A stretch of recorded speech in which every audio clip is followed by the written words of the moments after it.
பேசல. பேசுங்க சார். நான் சொல்ல போறது எல்லாம் இங்க ரியாலிட்டி தான். புயல் அடிச்சாலும் மழை பெஞ்சாலும் ஏன் வெள்ளமே வந்தாலும் காலேஜ் பசங்களுக்கு இங்க லீவு கிடையாது. அதுக்குன்னு நீங்க அப்படி போடக்கூடாது. காலேஜ் பசங்கெல்லாம் வேற்றுக்காக வாசி. அவனுங்க 100 கிலோமீட்டருக்கு தாண்டி காலேஜ் இருந்தாலும் அவனுங்க நீந்தினே போயிடுவானுங்க. ஸ்கூல் பசங்கெல்லாம் பாவம். வீடு பக்கத்திலே ஸ்கூல் இருந்தா போறது ரொம்ப கஷ்டம் அப்படின்னு போடுங்க சார். இல்லனா சிக்கம். நடா இது சார் நல்லா தானே போயிட்டு இருக்கு, இருங்க சார்.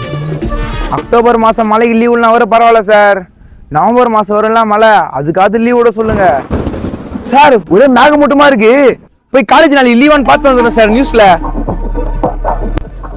சார் இந்த வருஷம் யார் சார் எங்களுக்கு லீவ் சொல்ல போறது நியூஸ்ல? அதான் உன் மனசுல யாருன்னா வச்சிருப்பீங்களே சொல்லு. எடப்பாடி பழனிசாமியை போடுங்க சார். லீவு கரெக்டா சொல்லுவாரு. மழைக்கு எடப்பாடிக்கு நடா சம்பந்தம். உங்களுடைய கோரிக்கையும் நிறைவேற்ற